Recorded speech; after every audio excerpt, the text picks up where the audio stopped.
Kita sampai pada hari yang ketiga dalam perkampulan sunnah pada kali ini, dan masih lagi belum lambat untuk saya ucapkan ahlan wa sahlan wa marhaban bikum wa hayyakumullahu jami'an. Selamat datang kepada semua ikhwan yang hadir daripada serata negara pelosok di tanah air kita, berhimpun mengeratkan ukhuwah sesama kita. Alhamdulillah. Jadi pada pagi ini kita akan teruskan dengan slot yang berikut ini bersama dengan para penceramah yang tidak asing di kalangan kita. Dan untuk itu, tanpa melengahkan masa, saya jemput Tuan Moderator Al-Fadhil Saudara Amin Idris untuk meneruskan forum pada kali ini. Jemput dan silakan. Assalamualaikum warahmatullahi wabarakatuh. Terima kasih kepada tuan pengacara, tuan pengurusi majlis, hadirin dan hadirat yang dirahmati Allah Subhanahu wa taala sekalian. Firman Allah, ba'da a'udzubillahi minasyaitonir rajim, qala ja'alni 'ala khazainil ard inni hafizun alim. Berkata Nabi Yusuf pada raja Mesir, berikanlah kepada aku kuasa untuk menguruskan bumi ini kerana aku tahu dan juga aku berkemampuan. Tuan-tuan dan puan-puan, seringkali kita bila berbicara pasal sunnah, kita bercakap soal ibadah, kita bercakap pasal jihad, kita bercakap pasal soal-soal yang membabitkan perkara khusus di dalam agama, sampai kita lupa tentang keluasan agama, yang mana ekonomi juga adanya garis panduan yang diajarkan oleh Nabi SAW. Justru pada pagi ini kita akan berdiskusi secara ilmiah, insya-Allah, tapi mudah difahami bagaimanakah fungsi sunnah di dalam kita berekonomi. Sebab ada juga di luar sana mengatakan bahawa umat Islam ni jangan duk kaya sangat, nanti jadi macam Saidina Osman yang merangkak ke syurga sebab kaya. Adakah itu benar? Ada juga kata kekayaan itu mendekatkan kita kepada kefakiran, mendekatkan kita kepada kekufuran. Itu semua adalah di antara benda-benda yang menjadi cakap-cakap, tetapi adakah ia disahihkan oleh sunnah Nabi SAW? Maka kita hari ini bersama dengan dua orang panel. Pertama sekali sahabat lama saya, Dr. Irwan Arifin. Apa khabar Doktor? Sihat? Masya Allah. Dan di sebelah kiri saya, kekanda saya, Dr. Ahmad Sufian. Apa khabar Doktor? Segala molek? Alhamdulillah. Okey, saya nak mula dulu dengan Dr. Irwan. Kita boleh teruskan tuan-tuan Pada yang menonton di Facebook, tolong share di Facebook anda, tolong tag kawan-kawan anda seramai mungkin. Mudah-mudahan apa yang Nabi sebut sebagai khairun nas anfa'uhum linnas, sebaik-baik manusia adalah manusia yang beri manfaat pada manusia lain, kita dapat realisasikan. Saya nak mula dulu dengan Dr. Irwan. Adakah Allah Jalla wa'ala di dalam Quran menyuruh kita berekonomi? Dan orang Kelantan kata apa? Silakan Dr. Irwan.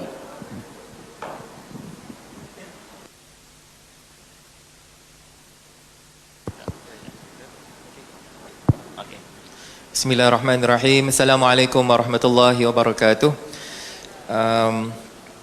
Terima kasih kepada saudara moderator yang dihormati, saudara panel, Dr. Sufian, hadirin hadirat yang dirahmati Allah Subhanahu wa taala. Soalan yang pertama tadi berkenaan dengan saranan daripada Allah Subhanahu wa taala di dalam Al-Quran berkenaan dengan ekonomi. Baik, mungkin saya akan mulakan dengan poin yang pertama, iaitu kita tahu bahawa Islam adalah satu agama yang sempurna, yang menyeluruh, di mana segala panduan yang terdapat di dalam wahyu dalam bentuk Al-Quran dan juga As-Sunnah yang sahih adalah sempurna untuk to guide us, untuk memberi petunjuk kepada kita agar kita berjaya di dunia dan juga di akhirat. Maka untuk memenuhi tuntutan tersebut, berjaya di dunia dan di akhirat, pastilah kita perlu membuat persiapan. Seperti mana beberapa hari yang lalu keputusan SPM, adik-adik yang ambil SPM baru keluar kan.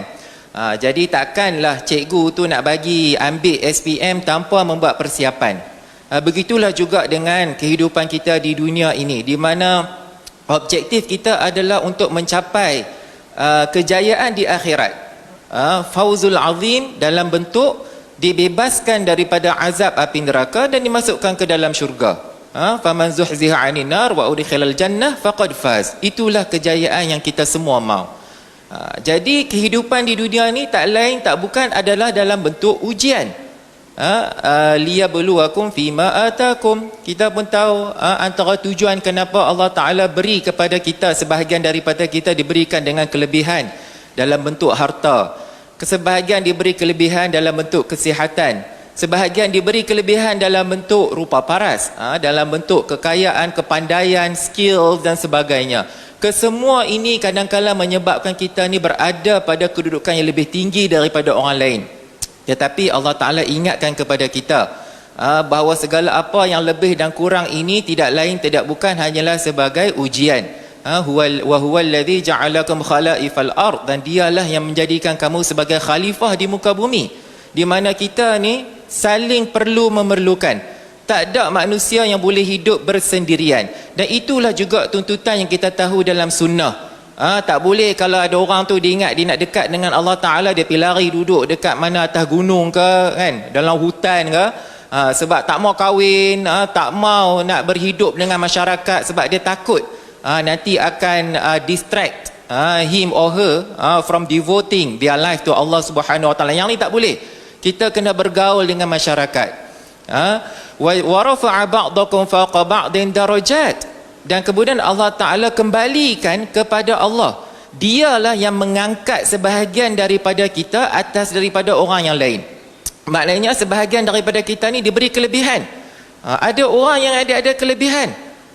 Seperti mana yang saya sebut tadi, ada orang dia ada kelebihan dari sudut harta, dia pandai cari harta. Ada orang yang memang pandai dalam sudut ilmu. Bila dia berceramah lengkap dengan panduan tafsir, hadis-hadis yang sahih, percakapan dia tu boleh meyakinkan orang. Macam orang yang berniaga kan, asalnya tak mau beli, tapi bila dengar orang kempen dan sebagainya, terus jadi beli. Asalnya nak beli satu barang, tu beli banyak barang kan. Kelebihan. Apakah tujuannya Allah Ta'ala beri kelebihan ini? Liyabluwakum fima atakum. Tidak lain tidak bukan sebagai ibtila, sebagai ujian. Ujian terhadap apa yang Allah Ta'ala telah berikan kepada kita. Jadi bila Allah Ta'ala sebut sebagai ibtila, ujian ni, maknanya dia akan ada yang lulus dengan jayanya dan ada yang akan gagal. Jadi macam mana nak lulus? Kita kena tengok panduan dalam Al-Quran dan As-Sunnah. Bagaimana nak menguruskan segala kelebihan yang Allah Ta'ala berikan, termasuk kelebihan harta, kelebihan ataupun kekurangan. Mereka yang mana Allah Ta'ala anugerahkan dengan harta yang lebih, hendaklah sentiasa bersyukur kepada Allah Ta'ala. Macam mana nak buat bersyukur tu? Antaranya dengan banyak berbelanja untuk kepentingan awam. Contohnya, dia jangan kira kepentingan diri sendiri sahaja. Dan mereka yang diberi ujian dalam bentuk kekurangan harta benda, hendaklah banyak bersabar dan teruskan berusaha dan minta kepada Allah Subhanahu Wa Ta'ala. Allah Ta'ala beri peringatan, siapa yang ada kelebihan ni dia jangan lupa. Sebab dalam ayat yang sama, ayat terakhir dalam suratul An'am yang saya sebut tadi itu, Allah Ta'ala dia sebut azab dulu, dia bagi warning dulu. Selalunya kalau kita baca Quran, Allah Ta'ala dia dahulukan rahmat. Tapi dalam ayat ni, sebab kadang-kadang manusia yang diberi kelebihan ni dia lupa. Dia famous tapi dia lupa. Dia lupa untuk bersyukur kepada Allah Ta'ala. Dia lupa untuk menunaikan hak orang lain dalam bentuk zakat, dalam bentuk sedekah dan sebagainya. Jadi bila dia lupa tu, Allah Ta'ala dalam ayat ni dia bagi peringatan dulu, azab dia tu pedih, kena jaga-jaga.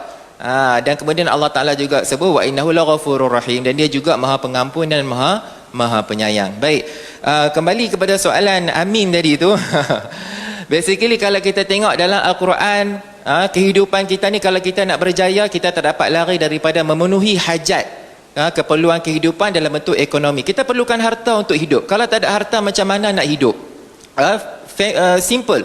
Allah Ta'ala bagi arahan, simple command, wa aqimus salah wa atuz zakah. Kita perlulah menunaikan solat dan hendaklah membayar zakat. Nak tunaikan solat tu pun nak kena tutup aurat. Contohnya perlu ada pakaian. Jadi nak dapatkan pakaian tu dari mana? Takkan nak harap sedekah orang.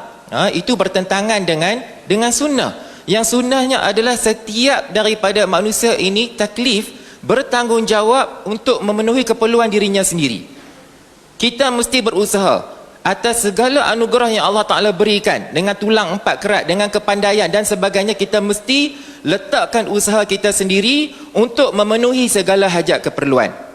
Kalaulah katakanlah kita tak mampu, disebabkan mungkin ada yang anak yatim, ada yang OKU, sebab basically budak-budak, anak-anak taklifnya adalah kepada ibu bapa. Tapi bagaimana pula dengan anak-anak yatim? Siapa pula yang perlu menjalankan tanggungjawab tersebut? Maka ia akan berpindah kepada keluarga yang terdekat. Kalaulah katalah keseluruhan keluarga tu pun dia miskin, tak mampu, maka dia akan berpindah pula kepada masyarakat, dan akhirnya dia akan mengikut peringkat sampailah kepada ulil amri, pemerintah yang akhirnya perlu bertanggungjawab. Kalau pemerintah tempat tersebut pun tak dapat nak jalankan tanggungjawab tersebut, maka dia berpindah kepada masyarakat muslim yang berjiran, negara muslim yang berjiran, untuk memenuhi keperluan tersebut. Jadi kalau kita tengok balik, Allah Ta'ala sebut macam dalam suratul Baqarah, huwallazi khalaqa lakum ma fil ardi jami'a. Allah Ta'ala yang ciptakan segala yang ada di muka bumi ini adalah untuk kita, lakum jami'an, untuk kita, maknanya untuk kita gunakan dengan penuh amanah dan tanggungjawab. Itu yang bezakan kita yang memahami sunnah dengan golongan yang tidak memahami sunnah. Kalau di ekonomi barat, maka ayat ini yang mereka fahami adalah kita ada hak mutlak untuk mengeksploitasi segala hasil mahsul bumi mengikut kehendak kita. Sedangkan dalam Islam kita tahu segala apa kurniaan yang Allah Ta'ala berikan dalam bentuk natural resources, segala sumber hasil kekayaan muka bumi ini, akhirnya kita akan dipertanggungjawabkan oleh Allah Ta'ala berdasarkan kepada autoriti yang kita ada. Kalau kita sebagai ketua keluarga, maka kita akan bertanggungjawab terhadap pengurusan kewangan keluarga kita. Kalau kita sebagai pemerintah, maka tanggungjawabnya lebih berat dan lebih besar, kerana amanahnya akan dipertanggungjawabkan di akhirat kelak. Jadi mungkin itu sebagai jawapan kepada soalan pertama saudara Amin itu. Kita janganlah lupa bahawa ekonomi ini adalah part and parcel of our religion, dan kita hendaklah sentiasa merujuk kepada sunnah-sunnah yang sahih untuk mendapatkan panduan yang umum, kerana ekonomi ni dia bab muamalat. Al-aslu fil asya' al-ibahah. Selagi mana aktiviti ekonomi itu tak ada larangan jelas dalam Al-Quran, boleh buat, boleh berniaga, boleh reka cipta. Dia berlawanan dengan ibadah tu. Okey, itu saja dulu. Sekian, saya serahkan kembali kepada saudara Amin. Terima kasih Dr. Irwan memberi satu mukaddimah bahawa ekonomi adalah part of parcel kepada agama kita, sebahagian dari agama, dan dia adalah di bawah kategori muamalat. Dr. Sufyan, bila kita bercakap tentang sunnah dalam berekonomi, sudah pasti kita nak tahu macam mana situasi ekonomi Nabi ketika di era Makkiyah dan juga di era Madaniyah, supaya sekurang-kurangnya kita boleh nampak adakah di sana ada progres ataupun berada dalam level yang sama. Dr. Sufyan, fadhal mashkura. Bismillahirrahmanirrahim. Assalamualaikum warahmatullahi wabarakatuh. Alhamdulillah rabbil alamin, wassalatu wassalamu ala asyrafil anbiya wal mursalin wa ala alihi wasahbihi ajma'in, amma ba'd. Terima kasih kepada saudara moderator Ustaz Amin Idris. Terima kasih kepada Dr. Irwan. Alhamdulillah saudara hadirin hadirat yang hadir pada perkampungan sunnah pada kali ini. Menjawab soalan Ustaz Amin tadi berkenaan dengan bagaimana situasi ekonomi, kan? Ekonomi umat Islam sama ada di Mekah ataupun selepas hijrah di Madinah. Sebelum itu saya nak define dulu lah supaya orang faham. Bila orang tengok tajuk Islam dan ekonomi tu, kan, apa benda ekonomi ni, kan? Ekonominya senang je. Ekonomi ialah bagaimana kita nak uruskan sumber-sumber yang terhad dengan kehendak yang tidak terhad. Itulah ekonomi, kan? Ekonomi kita nak uruskan sumber yang ada, yang terhad, limited resources, dengan kehendak kita yang tidak terhad. Dan Islam datang ajar benda tu lah. Kita baca Al-Quran, macam mana Islam ajar, kan? Apabila Nabi SAW di Mekah, situasi umat Islam di Mekah dari sudut ekonomi tidaklah berapa kuat. Walau bagaimanapun, majoriti para sahabat di Mekah adalah peniaga lah, orang yang ekonomi. Tapi mereka tidak kuat sebab tidak ada satu kesatuan. Bukan tidak boleh bersatu sebab kekangan, sampai ada boikot terhadap umat Islam, kan? Jadi perkembangan di Mekah itu tidak tidak berlaku. Nabi tidak ada kuasa di Mekah, kan? Nabi tidak ada kuasa di Mekah. Nabi tidak boleh buat. Nabi cuma menyampaikan akidah saja. Dan setiap orang sahabat cuma mereka itu buat kerja masing-masing. Kan? Majoriti lah, saya boleh kata majoriti sahabat adalah peniaga, ahli korporat, termasuk Nabi SAW sendiri sebelum baginda dilantik menjadi Nabi, kan?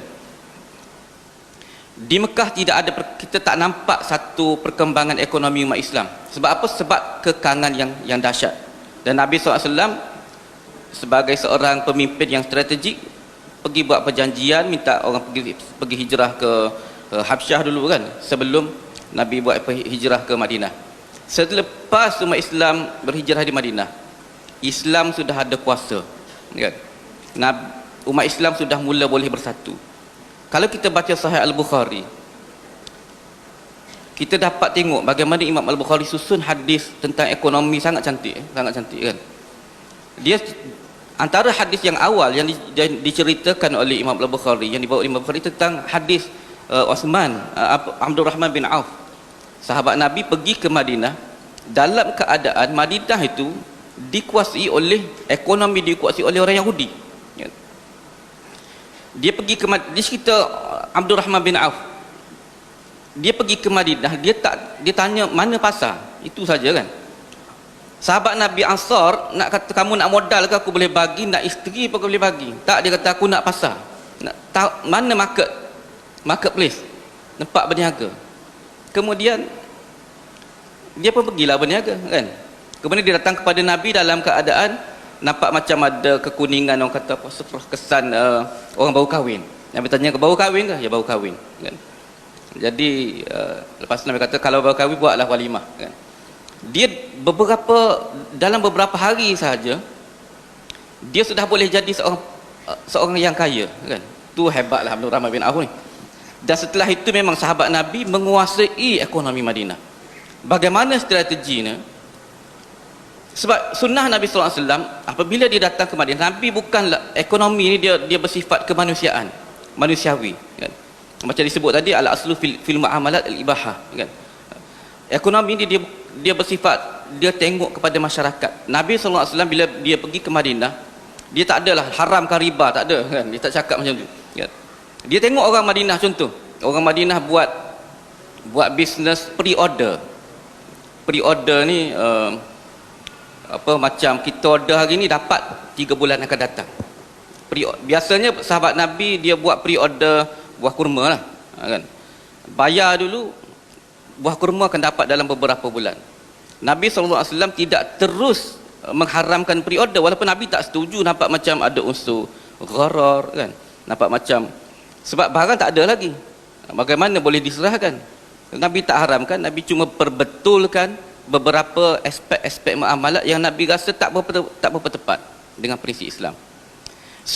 Permulaan Nabi pergi ke Madinah, pada permulaannya Nabi perbetulkan, kita panggil sebagai economic structure. Nabi perbetulkan struktur ekonomi. Nabi membina market yang telus, kan? Nabi membina market yang orang panggil, kalau bahasa ekonomi dia panggil market, pasaran persaingan. Nabi menggalakkan persaingan. Nabi mengharamkan ihtikar. Nabi mengharamkan, apa itu ihtikar? Sorok barang, hoarding, kan? Nabi mengharamkan orang-orang tengah yang ambil untung keterlaluan. Nahan Nabi an bai'il hadir lil badi, kan? Nabi mengharamkan orang kampung ni, dia mewakilkan orang bandar supaya menjual produk-produk daripada kampung, jual di bandar. Sebab apa? Sebab bila orang kampung harapkan orang bandar je jual, maka sumber-sumber ekonomi akan jadi terhad, dikuasai oleh beberapa orang individu. Nabi mengharamkan talaqi al-jalab ataupun talaqi ar-rukban. Talaqi ar-rukban ni ialah sahabat, ada segolongan orang peniaga-peniaga, dia pergi ke tengah-tengah jalan, tempat untuk pengekspor lah. Orang Badui datang nak bawa makanan, dia terbolot semua sumber-sumber makanan. Nabi membina pasaran yang mudah untuk diakses oleh masyarakat. Dan kalau kita belajar ekonomi mikro, kan, ini kita panggil sebagai pasaran persaingan. Nabi membina pasaran persaingan sebab Nabi nak kuasai ekonomi Madinah ni, kan? So umat Islam, Nabi membina semua itu, membina akses yang mudah, tak boleh ada monopoli market, kan. Harga bila macam tu, harga akan jadi cantik lah, kan. Harga akan jadi cantik. Nabi mengharamkan ihtikar. Man ihtakara fahuwa khati', hadis sahih Muslim. Sesiapa yang melakukan ihtikar, dia adalah khati', dia berdosa, kan. Nabi mengharamkan talaqi al-jalab, Nabi mengharamkan orang tengah, kan. Banyak yang Nabi cuba haramkan. Nabi mengharamkan penipuan di dalam jual beli. Nabi bukan sekadar haramkan, Nabi buat inspection di pasaran. Nabi pergi kepada kedai-kedai, nampak kurma cantik, kan. Nabi pun ambil tangan dia, seluk tangan kat dalam tu, kan. Jadi seluk tangan tu Nabi, oh ini kenapa yang Nabi letakkan yang cantik kat atas, yang basah kat bawah. Man ghasya falaysa minna. Sesiapa yang menipu, dia bukan di kalangan kami, bukan di kalangan kami. Nabi membina ekonomi yang cemerlang, struktur ekonomi yang terbaik, yang telus, yang bebas daripada penipuan. Nabi tidak menghalang para sahabat Nabi SAW untuk berekonomi. Nabi tak pernah halang. Bahkan kalau kita baca Sahih Al-Bukhari, sahabat Nabi bergile-gile untuk dengar kuliah, dengar pengajaran Nabi. Dia orang bukannya semua ada masa untuk dengar pengajaran Nabi. Dia orang semua corporate, kan. Saya berani Acik boleh potong kuku, saya berani kata majoriti sahabat adalah ahli corporate, kan. Sebab mereka hadir, dia gile-gile, kan. Dalam hadis Sahih Bukhari pun ada sebut. Jadi mereka ni sibuk berbisnes kat luar, dan Nabi tahu sahabat Nabi Ibnu Umar contohnya, dia berniaga unta, kan. Ada hadis dalam Sahih Muslim, kunna nabta'ul al-ibil fil baqi', kan. Ibnu Umar tu sahabat Nabi yang sahabat kecil lah. Dia seorang peniaga walaupun dia seorang fuqaha, kan. Sahabat fuqaha Ibnu Umar, kan. Mewarisi kecerdikan ayah dia. Walaupun dia fuqaha, dia orang bisnes, berniaga unta, kan. Bukan dia meniaga agama, kita ni meniaga agama, kan. Sikit-sikit nak bawa imej-imej agama, air ruqyah lah, macam-macam jual. Zaman Nabi tak ada, sahabat Nabi tak ada yang jual air ruqyah dibaca Yasin, tak ada. Unta dibacakan ayat Quran pun tak ada, kan. Zaman sekarang ni letak madu kat tengah, baca, tunjuk gambar, jual, kan. Itu tak ada zaman Nabi. Dia bisnes macam orang bisnes yang biasa. Dia menguasai sumber-sumber ekonomi. Itu yang kita orang Islam sekarang ni agak terkebelakang sikit tu. Dia menguasai resources. Dan bukan itu saja, Nabi SAW membina struktur yang baik untuk pembangunan ekonomi. Contoh, masa di Madinah juga, ekonomi seperti saya sebut tadi, ekonomi pasar tu yang dikuasai oleh orang Yahudi.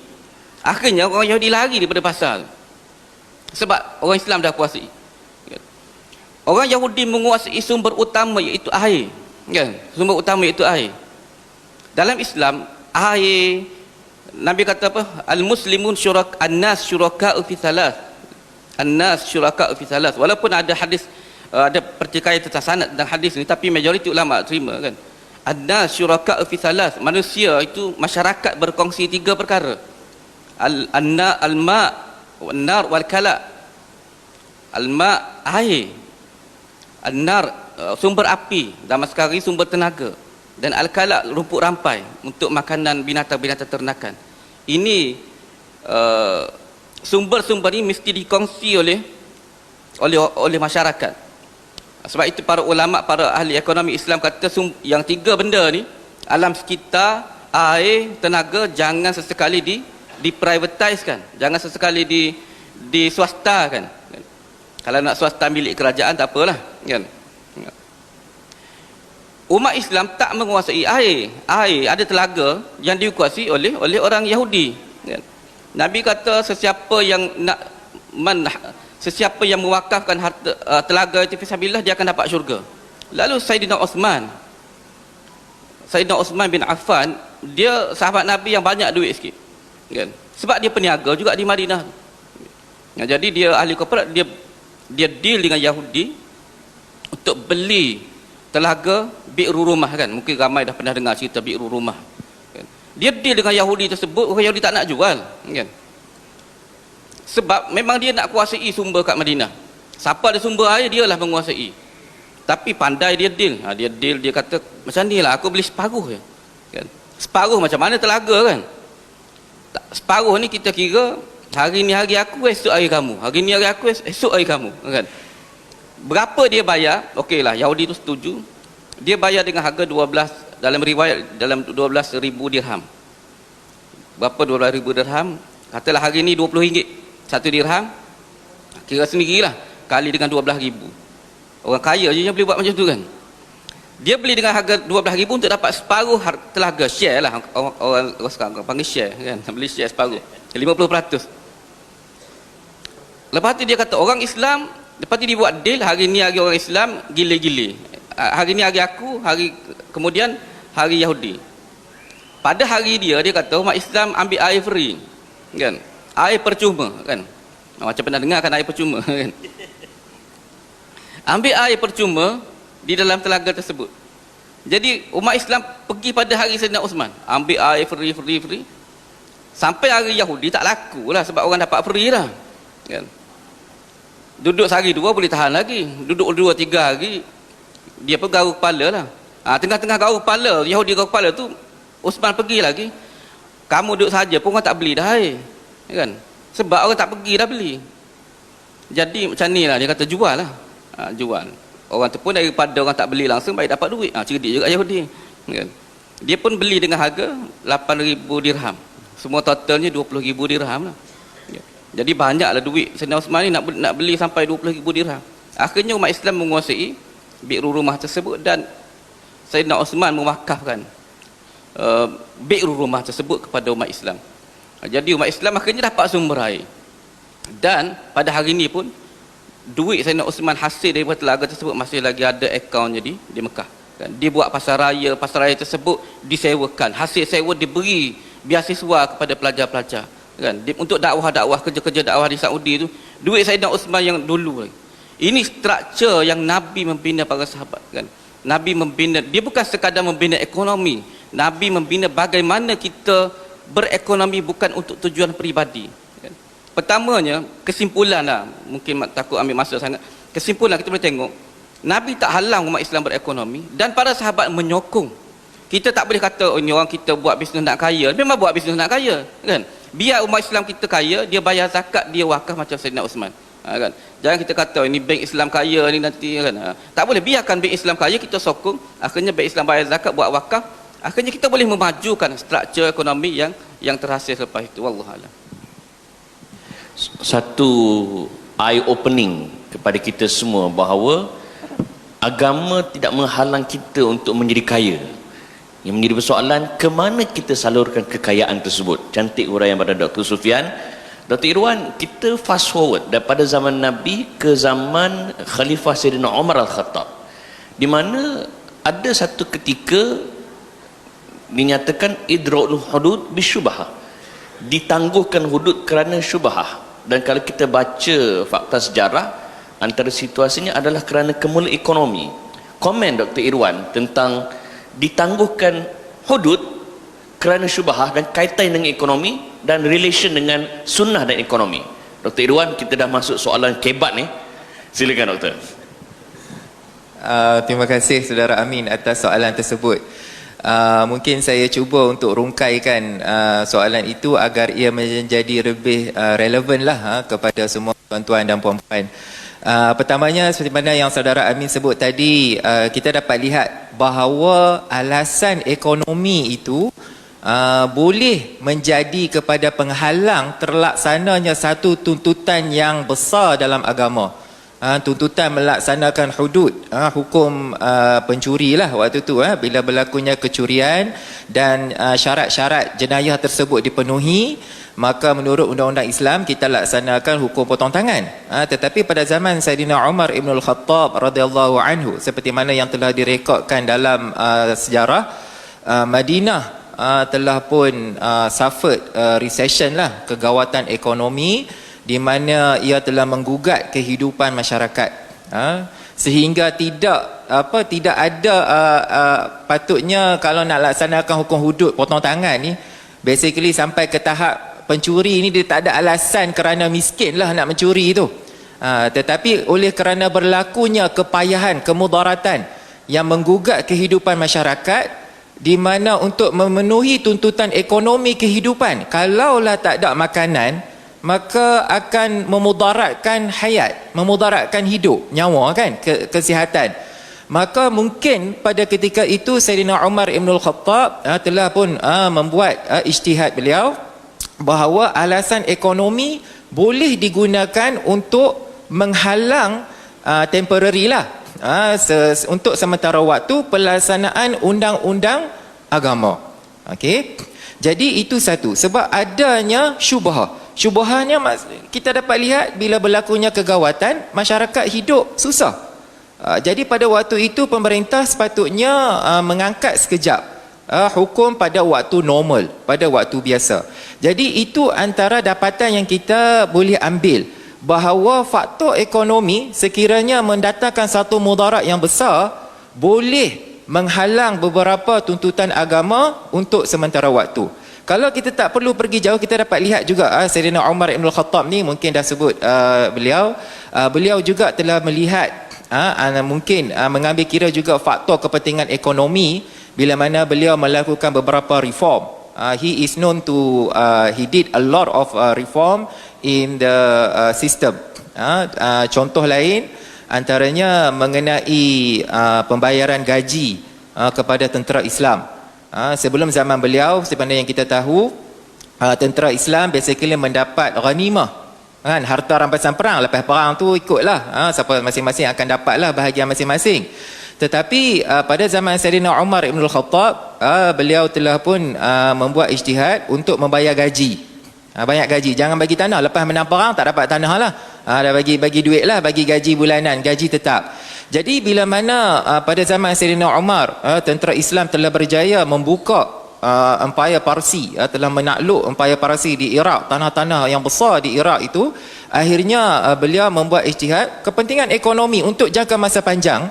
Sekiranya sistem lama dipakai, sistem yang diwarisi daripada zaman Rasulullah SAW dan juga Sayyidina Abu Bakar, di mana para tentera akan diberi bahagian-bahagian tanah ni, akhirnya dia akan mendatangkan, ia akan menghasilkan satu situasi ekonomi yang kurang sihat kepada negara. Bagaimana? Maknanya nanti lambat laun, in the long term, keluarga-keluarga tentera ni lah yang akan jadi tuan-tuan tanah yang kaya. Petani-petani yang tak memiliki tanah akan berterusan hidup tanpa tanah, terpaksa bekerja untuk kepentingan tuan tanah.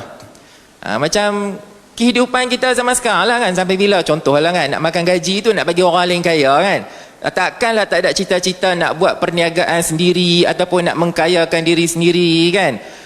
Kalau Perlis mungkin dia tak jam sangat. Kalau yang duduk KL macam saya kan, pagi keluar pukul 6 pagi, 7 pagi dah keluar, hadap jam 2 jam, tinggal family, balik dah malam 7, 8 malam baru sampai rumah, nak bagi bos kaya kan.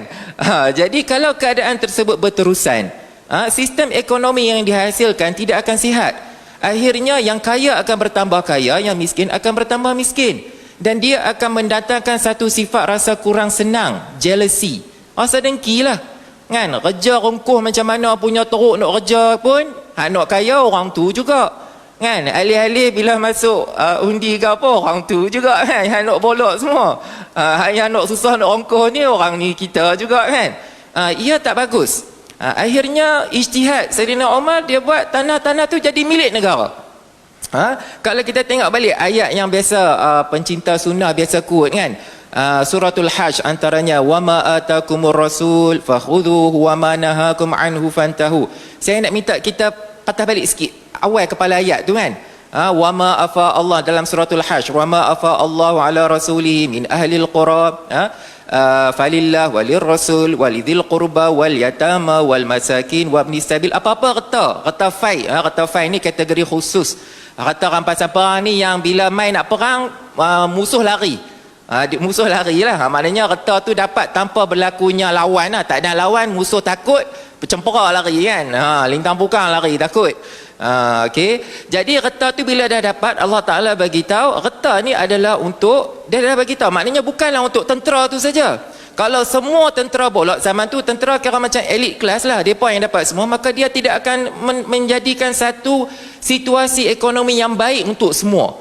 Keadilan untuk jangka masa panjang tu dia tak akan berlaku. Allah Ta'ala sebut kaila yakuna dulatan bainal aghniya'i minkum. Supaya reta kekayaan ni dia tak berlengkak dengan golongan tu saja. Dia mestilah widespread, supaya golongan-golongan lain, masyarakat, segenap lapisan masyarakat akan dapat juga rasa nikmat hasil. Ni dapat duit nak buat menara tinggi-tinggi contohlah kan, rakyat at least dapat juga ambil gambar ke contoh. Tapi kekayaan hasil mahsul negara mestilah diagihkan supaya segenap lapisan masyarakat ni akan dapat juga rasa nikmat. Nampak juga at least ada juga jalan, ada juga sekolah, ada juga hospital, ada juga rumah orang tua-tua untuk orang yang siapa yang tak ada family, atau rumah anak yatim. Perbelanjaan macam mana yang Dr. Sufian sebut tadi tu. Orang Islam, ini yang membezakan antara orang Islam yang kaya dan mungkin orang yang tak memahami Islam. Orang Islam kalau dia faham, dia tahu tanggungjawab kena bayar zakat, kena buat wakaf, supaya hasil ni akan dapat juga orang lain yang selama ni nak bagi dia kaya tu akan dapat juga nikmati. Wa fi amwalikum wa amwalihim haqqun ma'lum lis-sa'ili wal mahrum. Reta yang kita nak dapat tu ada juga hak orang lain. Kita jangan ingat semua tu kita punya, maka kita hendaklah sentiasa memberi. Jadi yang beza satu lagi, sistem ekonomi Islam ni kita pentingkan distribution. Yang tadi itu kan, likaila yakuna dulatan bainal aghniya'i minkum tu, kita tak mau reta kekayaan ni hanya golongan tertentu saja dapat, golongan elit saja. Seperti mana dalam bidang-bidang lain pun kita tak mau golongan sama aja, golongan agamawan saja. Contoh nak faham Quran, oh tak boleh ni, kena tanya Tok Syekh saja, tak. Kan? Setiap daripada kita ni ada hak untuk meminta daripada Allah Subhanahu Wa Taala. Tak perlu nak kena minta kepada mana-mana kubur ke apa kan.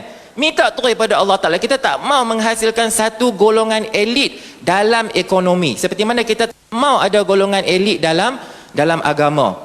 Maknanya semua orang ada equal opportunity, ada hak untuk mengaut, untuk berusaha dan menjadi kaya.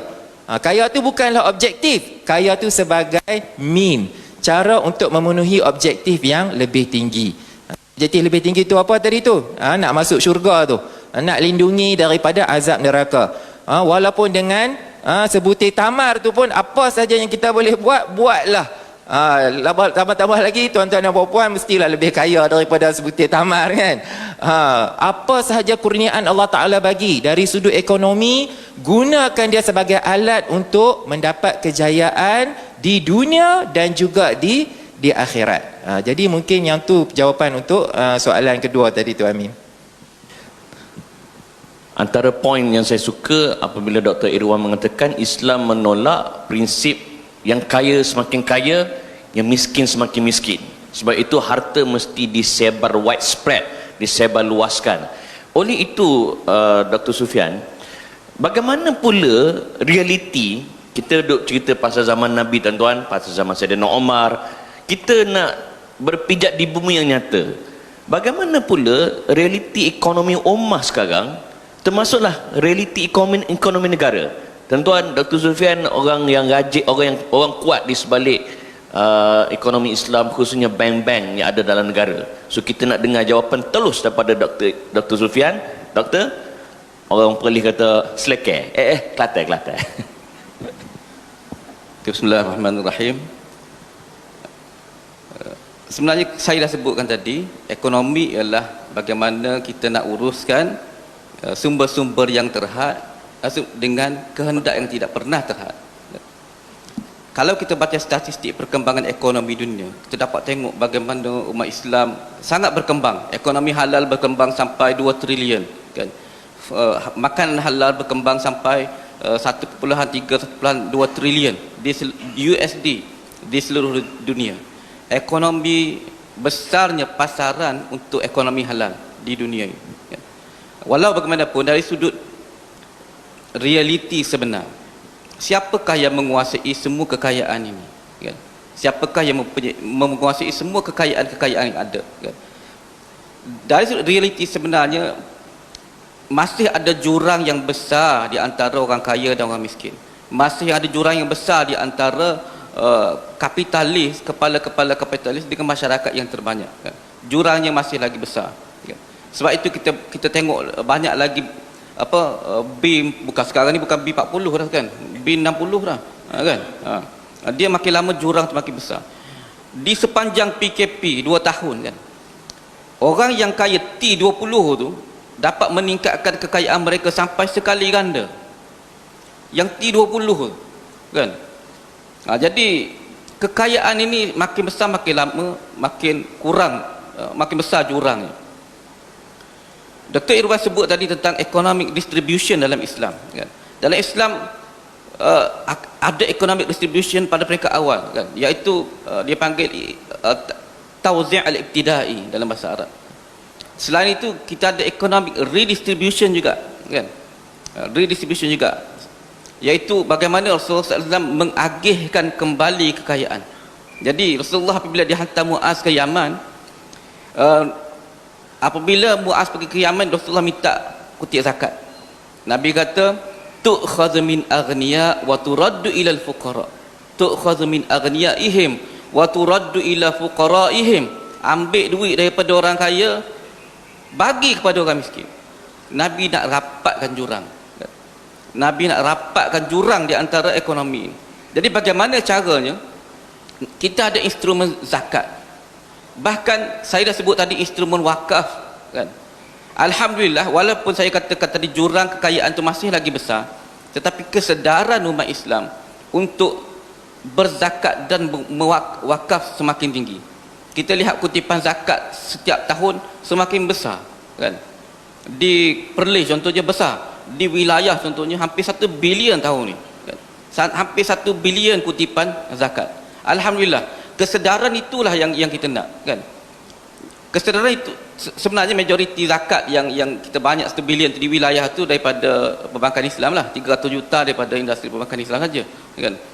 Jadi kesedaran ini yang kita nak, iaitu kesedaran bagaimana untuk menyumbang kembali kepada masyarakat. Sebab itu apabila Islam, kita baca Al-Quran, Al-Quran tidak suruh, Allah tak suruh kita banyak menyimpan. Quran selalu sebut infak kan, wa mimma razaqnahum yunfiqun. Itu ciri orang mukmin. Dia apabila dia dapat duit, dia dapat kekayaan, dia infak kan?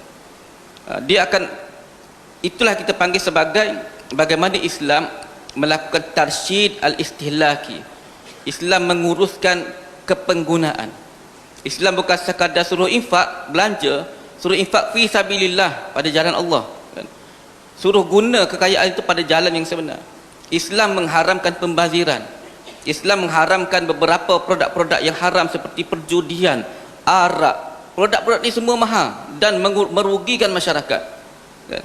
Trading forex online Islam haramkan. Jadi benda-benda itu perjudian semua tu kan. Jadi kalau duit tu pergi ke arah judi, dia akan jadi kaya, yang kaya macam sebut tadi lah. Yang kaya bertambah kaya, yang miskin bertambah miskin. Kita kena banyak perbelanjaan kita kepada produk-produk yang asasi kan. Kalau kita ada duit lebih, kita beri kepada orang miskin sebab mereka akan berbelanja kepada produk asasi. Negara kita ada BRIM, ada apa sekarang ni, ada apa BRF, bantuan rakyat kan, macam-macam dah sekarang ni kan. Itu satu bentuk agihan seperti zakat lah kan, agihan seperti zakat, iaitu kita panggil dalam economic transfer payment. Dia, kerajaan akan bagi kepada orang miskin supaya orang miskin guna kepada penggunaan yang asasi. Tapi kita tak nak berterusan seperti itu. Kita nak umat Islam dapat mengurangkan sedikit. Dan alhamdulillah kita hari ini kita dapat mempromosi wakaf, kita promosi zakat kan, sehingga kan zakat dan wakaf ini menjadi bicara di mana-mana tempat saja kan. Forum-forum banyak didiskusikan. Cuma bab wakaf ni umat Islam masih lagi kurang lah kan. Pengalaman saya terlibat dengan industri wakaf ni, umat Islam tak berapa nak mewakaf sebab tak ada, kata kalau corporate tu dia tak ada insentif cukai kan. Insentif cukai tak menarik. Yang itu kerajaan lah kena bincang dengan LHDN macam mana nak memberi insentif cukai yang menarik supaya orang corporate utamanya bayar mewakafkan. Kita dapat bina sekolah.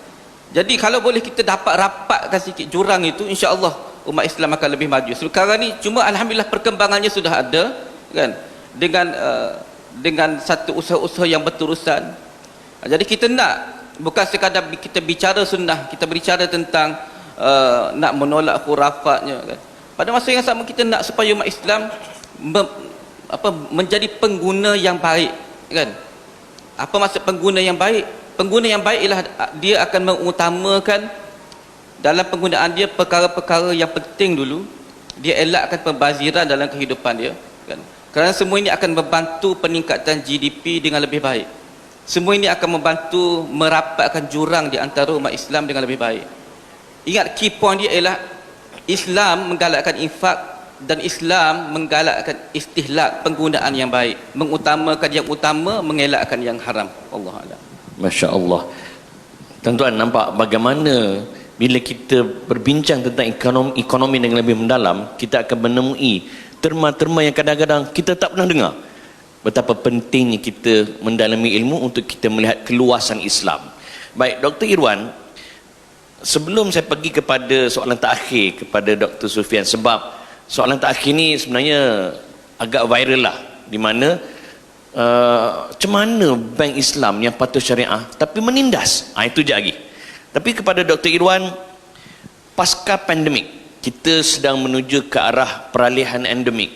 Ramai terkesan kerana PKP, ramai terkesan kerana isu virus dan sebagainya. Jadi bagaimana panduan sunnah di dalam membantu golongan-golongan ini, khususnya sarana pada kerajaan, agar mereka boleh dibantu pada masa yang sama mengikut acuan sunnah?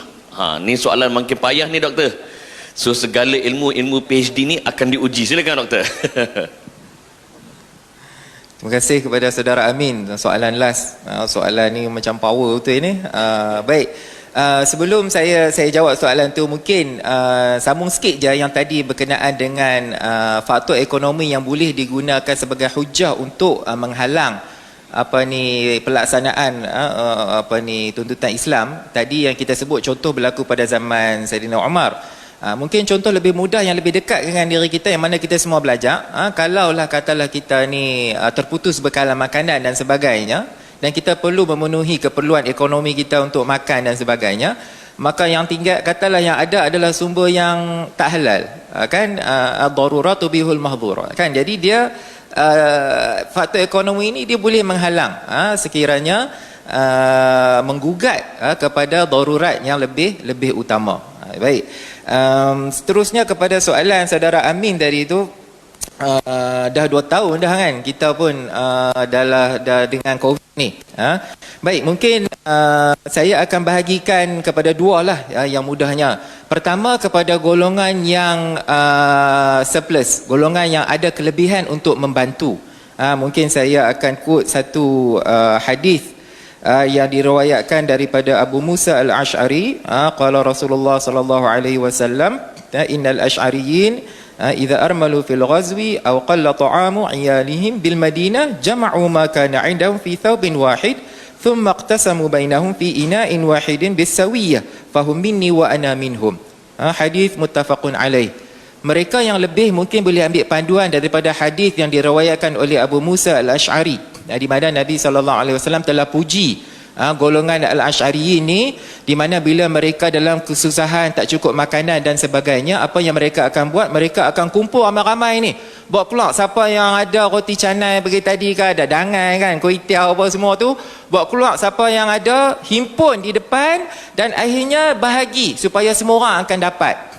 Jadi mungkin kalau tuan-tuan dan puan-puan ingat balik 2 tahun lepas, pada tahun 2020, ketika mana kita mula-mula kena dengan PKP dan sebagainya, kalau tuan-tuan dan puan-puan masih ingat betapa bersemangatnya rakyat Malaysia tanpa mengira latar belakang. Dia tak kira parti apakah, agama apakah, tapi banyak orang dia akan keluar, dia akan tolong bantu. Perlukan makanan, dia buat soup kitchen bagi hantar makanan. Perlukan PPE, dia tolong para doktor, para frontliners kita dengan segala apa keperluan. Semua orang buat keluar belanja. Jadi ini semangat yang kita perlukan sekiranya kita betul-betul mahu recover from this pandemic. Maknanya golongan yang ada apa-apa sahaja kelebihan kurniaan Allah Ta'ala, dia jangan lokek. Dia hendaklah bersemangat keluarkan. Sebab bila dia keluar tu, kadang-kadang doktor ke nurse ke siapa yang pakai baju tu dan sebagainya, dia tak kenal pun siapa yang hantar makanan tu. Dan kita bagi pun dengan harapan supaya Allah Ta'ala saja yang balas. la wa ma nut'imukum illa liwajhillah, kan kita bagi itu semata-mata kerana kita mengharapkan keredaan Allah Taala. Baik, yang tu bagi mereka yang ada kelebihan. Maknanya kalau kerajaan ada kelebihan, kena hendaklah sama-sama mengeluarkan, menginfakkan, seperti mana yang Dr. Sufyan sebutlah. Allah Taala ni dia tahu tak payah suruh simpan pun, memang manusia ni fitrah dia suka simpan, tapi kena suruh belanja, berbelanja. Bila ada apa yang lebih tu hendaklah berbelanja. Bagi mereka yang terkesan dengan kepayahan, dengan kesusahan akibat COVID-19 ni, jadi pertamanya mungkin kita boleh ambil semangat daripada hadis yang diriwayatkan oleh Amr ibn al-As. Hadis ni saya ingat orang Perlis banyak kali dengar. Hadis di mana Amr ibn al-As telah memuji, telah memberikan beberapa 5 sifat yang beliau perhatikan, sifat-sifat yang baik yang ada pada bangsa Romawi, bangsa Rom, orang putih, orang Rom tu. 5 sifat ni antaranya adalah mereka ni bila mana ditimpa kesusahan, bila mana mereka ditimpa kesusahan, la ahlamun nasi 'inda fitnah wa asra'uhum ifaqatan ba'da musibah. Bangsa Rom ni antara kualiti hebat dia, bila mereka ditimpa kesusahan, bila mereka jatuh, bangsa mereka jatuh, perang ke malapetaka, natural disaster dan sebagainya, mereka akan cepat bangun. Mereka sangat lembut santuni kepada golongan yang memerlukan, anak-anak yatim, balu, ibu tunggal, disabled, semua orang-orang yang di OKU dan sebagainya, mereka cepat bagi bantuan dan mereka cepat bangun. Jadi mungkin kita dapat ambil kalau inilah contoh, sedangkan orang Rom ni orang bukan Islam, tetapi Amr ibn al-As telah puji ini adalah satu karakter yang baik. Maka selagi mana hayat di kandung badan, selagi mana kita ni bernafas, kita hendaklah jangan sesekali putus asa. Selagi mana ada nyawa, selagi itulah Tuhan tu masih ada. Teruskan, gunalah, jangan sesekali putus asa. InsyaAllah akan ada jalan untuk mendapat penyelesaian, dan insya-Allah akan dikurniakan dengan recovery yang cepatlah daripada kesan pandemik ini. Itulah daripada saya secara ringkasnya. Amin. Saya suka bila Dr. Iwan kata cepat bertindak. Sebab realiti sekarang ni, khususnya orang-orang politik, bila kita boleh timbul satu isu, jawapan paling mudah dekat media tentang tahu apa jawapan dia? Kita sedang mengkaji. Tak, pas cerah kaji. Kita pun macam, bila nak siap kajian ni kan? Tukar kerajaan, kaji lagi. Tahu aloh lah kan. Akhir sekali Dr. Sufyan, Bank Islam adalah salah satu produk yang dibangga di peringkat dunia daripada kita Malaysia. Saya bersembang dengan tokoh-tokoh ilmuwan agama di luar negara, di UK, bahkan di negara-negara Arab. Mereka kata Malaysia, Masya Allah, maknanya produk perbankan Islam kita sangat-sangat dibanggakan di mata dunia. Cuma adalah sebagai kecil masyarakat kita dalam Malaysia kata, bank Islam pun menindas juga. Bank Islam lagi teruk daripada bank konvensional. Dr. Sufyan, silakan jawab soalan, termasuklah kita ni soalan terakhir. Fadhal mashkura. Bismillahirrahmanirrahim. Masa sangat singkat kan. Kalau cakap ekonomi 2 jam tak cukup. Bank ialah biasanya orang sebut bank Islam menindas ni waktu dia tak ada duit nak bayar je kan. Masa dia buat utang tu, dia buat loan kereta, dia cari yang kereta yang mahal-mahal kan. Tak kira gaji dia berapa, bank kata lulu dia boleh kan. Masa tak berapa rok nak bayar tu, mulalah bank Islam ni menindas kan. Semua macam tu kan. Bukan masyarakat kita saja, bahkan ada syarikat-syarikat pun bila dia tak mampu bayar, dia mula saman bank Islam, perbankan Islam dia saman. Dia kata perbankan Islam buat tak ikut Islam, ada unsur riba. Masa dia sign tu tak ada unsur macam tu pula. Bila tak nak bayar, dia kata riba. Jadi itulah. Tapi nak cakap dari sudut industrinya, bank ni dia berniaga lah kan. Bank Islam ni sama seperti bank-bank konvensional, dia berniaga kan. Jadi cuma para ulama kita memikirkan bagaimana cara untuk membetulkan akad-akad yang ada supaya tidak sama seperti bank konvensional. Dan alhamdulillah itulah banyak dibuat kan. Bermula daripada 1983 bank Islam ditubuhkan kan, dengan sokongan daripada kerajaan. Tidak ada kerajaan di dunia ini, kerajaan Islam di dunia ini yang menyokong industri perbankan Islam sama seperti kerajaan Malaysia. Yang ini kita kena bangga lah, kan? 1983 bank Islam dibuat, 1993 bank Islam yang kedua, kemudian skim perbankan tanpa faedah ada pertukaran bank antara bank dibuat untuk memajukan perbankan Islam. Kenapa kita rasa nampak macam mahal? Sebab mungkin kita tengok harga rumah yang kita beli itu modalnya 100,000, buat 30 tahun kena bayar 200,000, kan? 300,000. 30 tahun, kan? Kita bayar tu bukannya 3 hari, 30 tahun. 30 tahun ni kalau saya kecil dulu nasi 3% je. Kan? Sekarang ni berapa? Nasi saya beli 3% je kecil dulu, kan? Saya 40 tahun, 10 tahun, kan? 3%. Sekarang ni ada nasi 3%, kan? Tak ada. Bank macam tu harga dia 30 tahun akan datang, kita kena bayar banyak tu. Jadi dia dapat duit tak banyak mana pun. Kalau 4% setahun, 4% setahun. Orang meniaga air batu pun 4% setahun je, kan? Orang meniaga air batu ada ke dia dapat 4%? Tak. Cuba tanya. 100% profit dia, kan? 100%, kan? Sebab apa? Bank ni dia buat untung lah dengan kita punya financing tu. Tapi dia bukan buat untung kat situ saja, banyak lagi kaedah treasury dia buat untung, deposit dia buat untung, kan? Banyak keuntungan dia buat tu, bukan sekadar itu. 4% setahun ni sikit. Cuba kita buat loan rumah dalam masa setahun, berapa kena bayar kat bank? 4% je, kan? Lebih profit dia akan ambil. Tapi sebab kita buat 30 tahun, nampaklah banyak, kan? Calculationnya nak kata, cuma menindas itu pun ada apa, menindas itu satu perkara yang subjektif lah, kan? Kita tak mampu bayar, dia suruh bayar, dia suruh bayar juga. Persoalannya kenapa kita buat hutang di luar daripada kemampuan kita? Katalah kita sebelum ni mampu, tiba-tiba tak mampu disebabkan oleh faktor-faktor tertentu. Bank Islam ada cara dia, kan? Kita boleh jumpa bank ni, kita bank telefon nak tanya, kita lari-lari tak nak angkat, kan? Kita boleh, bank Islam tak macam tu. Kita boleh jumpa, kita tahu aku tak mampu bayar, aku mampu bayar banyak ni, dia boleh structurekan balik kita punya financing, kan? Bank Islam dia tak boleh ambil charge lebih daripada pelanggan kalau dia bayar lewat, tak boleh, kecuali kos, kan? Kalau kita bayar lewat, mungkin bank Islam kita nampak ada charge juga, kan? Tapi charge itu kos. Disebabkan kita liat tak nak bayar, adalah kos-kos bank kena tanggung, kena bayar dekat orang yang telefon, kena hantar surat, kena hantar notis, itu kos, dan dia charge lah kepada kita sikit. Kalau dia memang dia tak boleh ambil kos, kan? Kalau dia ambil lebih sikit, dia kena salur kepada charity lah, kepada fakir miskin. Dia tak boleh ambil kos. Bank Islam pertamanya dia kena salur pada charity, dan apabila, sebab kalau kita faham Bank Islam tak boleh ambil banyak, dan dia tak, kalau saya cakap ekonomi jadi ramai yang tak faham saya, kan?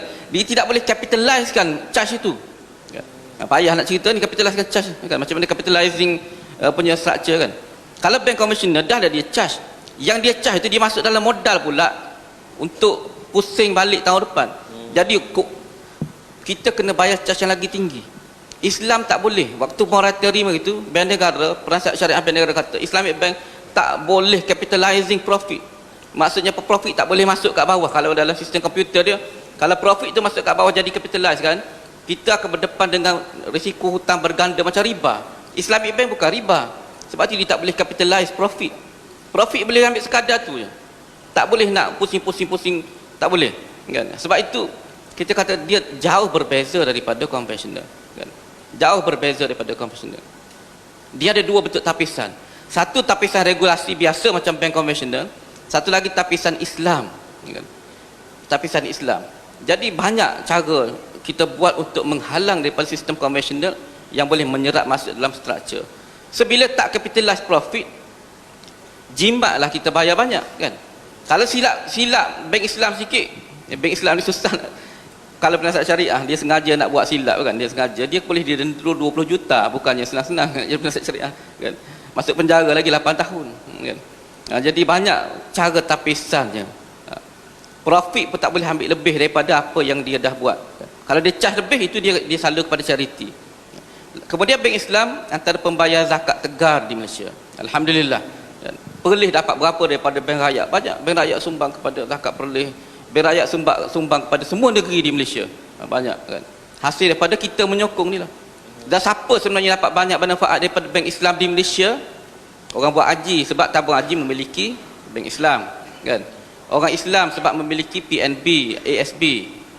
Orang Islam pergi tabung haji tu, tabung haji memiliki bank Islam, memiliki syarikat takaful Malaysia. Keuntungan besar daripada bank Islam itu dapat kepada tabung haji, jadi subsidi haji. Tabung haji adalah model utama untuk melahirkan perbankan Islam. Sebab itu orang puji perbankan Islam di Malaysia. Sebab dia satu sistem yang sangat lengkap. Ditiru sekarang ni oleh Indonesia. Indonesia cuba tiru dah sikit sebanyak. Saudi pun belum ada yang macam Malaysia. Bahrain yang ada mirip Malaysia tapi sokongannya jauh berbeza. Kita ada struktur yang sangat bagus, kan? Bank Islam boleh bayar zakat ke sana ke sini. Bahkan bank Islam kadang-kadang zakatnya ada dua, satu zakat yang rekod, satu zakat yang direkod sebagai sedekah, kan? Banyak, alhamdulillah, di negeri-negeri yang kita wakaf pun banyak bank-bank buat. Bank Islam dah mula teroka sistem qardu hasan, beri bantuan tanpa apa-apa charge. Pinjam 10,000 bayar 10,000 kepada B40 sekarang ni, kan? B40 yang nak mula bisnes, dia mula sudah teroka macam tu. Cuma sebab orang kita ni jenis suka berhutang tak nak bayar. Yang tu jadi payah nak buat tu. Kan? Dia cara hutang cari je alasan tak nak bayar, kan? Jadi bank Islam, ada satu perbankan Islam dia buat kerjasama dengan sebuah institusi zakat. Institusi zakat jadi penjaga, jadi penjamin lah. Institusi zakat, dia guna duit zakat sikit, duit zakat masuk dekat akaun peserta. Cuma duit zakat tu dijadikan cagaran. Kalau yang ni liat nak bayar hutang, ambil duit ni. Tu je, bukan kata tak nak bagi zakat. Zakat ambil, masuk dalam akaun, jadi cagaran. Bank Islam bagi qardu hasan. Kalau jenis liat nak bayar ni, jenis suka pinjam saja, pinjam hari ni kata esok tu maksudnya 20 tahun, kan? Yang tu kita ambil duit cagaran dia, kan? Jadi kita nak latih supaya rajin meminjam dan rajin membayar. Sebab itu dia buat struktur macam tu. Bank konvensional ada buat, tunggu hari kiamat dia tak nak buat benda macam ni, kan? Jadi bagi yang kata bank Islam menindah tu memang jauh lah, jauh, kan? Dia kalau tak duduk dalam industri, kita sebagai orang yang berhutang tu mungkin kata rasa terbeban. Siapa suruh buat hutang tinggi-tinggi, kan? Patut beli Azia lah. Kita beli Honda buat apa, kan? Itu silap kita, jangan salahkan bank. Jadi kalau kita beli Azia, kita tak rasa terbeban pun, kan? Sebab kita mampu pakai Mercedes, kita beli Azia, mana rasa terbeban? Mana ada menindas. Jadi itu, tapi dari sudut bank, dan bank Islam juga dia guna duit pendeposit. Bila dia charge kepada orang yang ni untung kereta 3% setahun, dia kena bayar dekat pendeposit, dia kena bayar dekat shareholder, kan? Kita juga pendeposit, tengok-tengok ada dividen, tak pernah minta pun, kan? Kan? Dividen tak pernah minta daripada bank, daripada duit yang dia untung tu lah. Kita dapat daripada tabung haji, dapat daripada ASB, daripada bank Islamik, daripada tabung haji, kan? So struktur di Malaysia tu sangat-sangat cantik dah kita buat sebenarnya. Cuma tinggal lagi sokongan sahaja umat Islam. Kita nak umat Islam dia perlih ni, yang ada kerja-kerja ni, dan yang luar-luar, yang ada KWSP tukar kepada KWSP Islamik. Sebab KWSP Islamik akan melabur dalam industri perbankan Islam, akan melabur dalam industri halal sahaja. Dan dia akan menyokonglah yang industri halal ni, ya, kan? Dia tak beli syarikat judi yang ada di Hong Kong, Eurogear gitu tu, kan? Tak ada. Kan? Bank Islam tak beli yang syarikat-syarikat judi. Jadi kita sokong. Malangnya umat Islam masih lagi tak sokong lah. Tabung haji kalau KWSP berapa 2% sikit je, kan? Jadi dipilih antara yang paling sikit masalahnya yang KWSP Islamik, kan? Jadi KWSP pindah pada syariah, bank account pindah kepada account bank Islam, kan? InsyaAllah lepas ni bank Islam tak duduk saja, kan?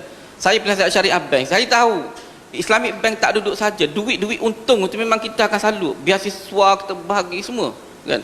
Sebab kita nak bahagi Islamic bank untung banyak. Sebab dengan cara itu saja kita boleh jadi macam Uthman bin Affan tadi. Bila kita sokong, kita boleh kembalikan duit kepada umat Islam melalui wakaf dan zakat. Dan itulah ekonomi Islam. Itulah tarsyid al-istihlak. Wallahu a'lam. Tuan-tuan dan puan, itu baru sikit huraian Dr. Sufyan tentang Bank Islam. Saya pernah bersembang dengan dia 2 jam. Dia seorang cakap, saya tak sempat menyelit, tuan-tuan. Dan tak habis lagi. Percayalah, inilah dia keluasan Islam. Baiklah tuan-tuan dan puan-puan, kita dah berada di penghujung untuk tajuk ini. So, terima kasih pada Dr. Irwan dan juga Dr. Sufian di atas perkongsian ini. Sekurang-kurangnya kita belajar 3 perkara. Pertama sekali, kita melihat keluasan sunnah yang bukan hanya tertakluk kepada ibadah-ibadah khusus, hatta bab ekonomi pun sunnah juga memberi garis panduan. Kedua, tuan-tuan, pentingnya kita umat Islam menjadi kaya, sebab dengan kekayaan itu kita membantu orang lain yang memerlukan. Dan ketiga, kalau bukan orang Islam yang menyokong sistem kewangan Islam, termasuklah perbankan Islam, siapa lagi? Tuan-tuan dan puan-puan, untuk sesi selepas ini adalah di bawah topik penyelewengan di atas nama Nabi SAW, di mana panel-panelnya adalah Ustaz Muhammad Khairi Anwar bin Abdul Latif, macam ku kenal orang ini. Kedua, Ustaz Ahmad Sirajuddin dan juga bin Abdul Sattar, dan moderatornya Ustaz Muhammad Hafizuddin. Maka dengan itu saya sudahi dengan wabillahi taufiq wal hidayah. Wassalamualaikum warahmatullahi wabarakatuh. Wallahu a'lam. Saya serahkan kepada pengacara sensasi kita, skandal. Tak ada. Wallahu a'lam.